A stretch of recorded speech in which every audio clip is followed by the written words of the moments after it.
આ તરફ રાજકોટ મનપા કચેરીમાં દીવા તળે અંધારું જેવી સ્થિતિ છે। કચેરીમાં એક્સપાયરી ડેટવાળા ફાયર સિલિન્ડર જોવા મળ્યા છે। સંદેશ ન્યૂઝ દ્વારા રિયાલિટી ચેક કરવામાં આવ્યું અને એ રિયાલિટી ચેકમાં હકીકત કંઈક ઓર જ સામે આવી છે। મોટા ભાગના સિલિન્ડરમાં તારીખ જ લખેલી નહોતી। લોકોને દંડ ફટકારતી સીલ કરતી કચેરીમાં અહીં આ સ્થિતિ જોવા મળી છે। લોલમલોલ કચેરીમાં જોવા મળતાની સાથે અનેક સવાલો થઈ રહ્યા છે। મુખ્ય કચેરીમાં દરરોજ હજારો લોકોની અવરજવર રહેતી હોય છે અને જો તેમાં કોઈ દુર્ઘટના સર્જાય છે તો ત્યારે જવાબદાર કોણ રહેશે તેને લઈને સવાલ થઈ રહ્યા છે। અંધારું આવી જ કઈક હાલત રાજકોટ મહાનગરપાલિકાની જો હું તમને સીધા જ દ્રશ્યો બતાવીશ કે ચેતન સુરેજા કે જે પ્લાનિંગ સમિતિના ચેરમેન છે, અહીં આ જે લોબી છે તેમાં અલગ અલગ સમિતિના ચેરમેનની ઓફિસ આવેલી છે। ત્યારે કોર્પોરેશનની જે આ સેન્ટ્રલ કચેરીમાં કે જ્યાં કોર્પોરેશનની ફાયર વિભાગ છે તે ફાયરના યોગ્ય સંસાધનો કોઈપણ કોમર્શિયલ અથવા બિલ્ડિંગમાં ના હોય તો તેને નોટિસ ફટકારતો હોય છે, પરંતુ હું તમને સીધા જ દ્રશ્યો બતાવી રહ્યો છું કે જે અહીં ફાયર સિલિન્ડર મૂકવામાં આવ્યું છે 6/9/2024 તે તેની મેન્યુફેક્ચર યર છે અને 6/9/2025ના રોજ તેને રિફિલ કરવાનું હોય છે।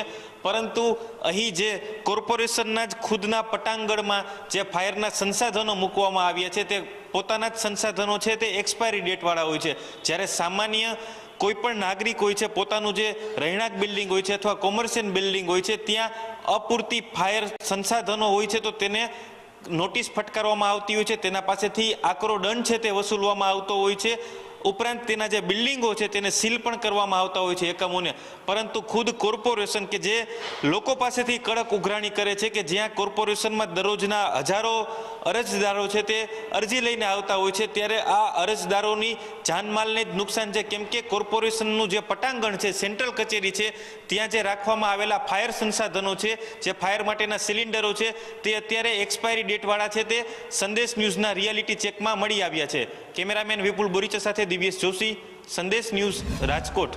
રાજકોટ મહાનગરપાલિકાની મુખ્ય કચેરીમાં જે ફાયર માટેના સંસાધનો વસાવવામાં આવતા હોય છે તેનું રિયાલિટી ચેક માટે સંદેશ ન્યૂઝની ટીમ છે તે પહોંચી છે। હું તમને સીધા જ દ્રશ્યો બતાવીશ કે આ ફાયર માટેનું જે સિલિન્ડર છે ત્યાં એબીસી ડ્રાય કેમિકલ હોય છે, તેનું જે રિફિલ ડેટ છે તે દર્શાવવામાં આવતી હોય છે, પરંતુ અહીં ક્યાંય પણ તેની રિફિલ ડેટ કે એક્સપાયર ડેટ છે તે દર્શાવવામાં નથી આવી। બાજુમાં પણ આ પ્રકારે બે સિલિન્ડર છે તે મૂકવામાં આવ્યા છે, ત્યાં પણ ક્યાંય એબીસી કેમિકલનું જે પાવડર હોય છે તેના માટેની રિફિલ ડેટ કે એક્સપાયર ડેટ છે તે દર્શાવવામાં નથી આવી। જ્યારે અન્ય કોઈ પણ બિલ્ડિંગ હોય છે ત્યાં કોઈ પણ પ્રકારના ફાયરના સંસાધનોમાં બેદરકારી દર્શાય તો તેને નોટિસ ફટકારવામાં આવતી હોય છે। સૌથી મોટી વાત એ છે કે અહીંથી માત્ર 10 જ ડગલા અમિત કે દવે કે જે ચીફ ફાયર ઓફિસર છે તેની ઓફિસ છે ને માત્ર 10 ડગલાના અંતરમાં મ્યુનિસિપલ કમિશનર તુષાર સુમેરા છે તેની ઓફિસ છે। આપણે તેની ઓફિસમાં પણ જઈને ચકાસણી કરશે કે ત્યાં જે ફાયર માટેના જે આ સિલિન્ડર રાખવામાં આવતા હોય છે તેની શું સ્થિતિ છે। હું તમને ત્યાંના પણ દ્રશ્યો બતાવીશ।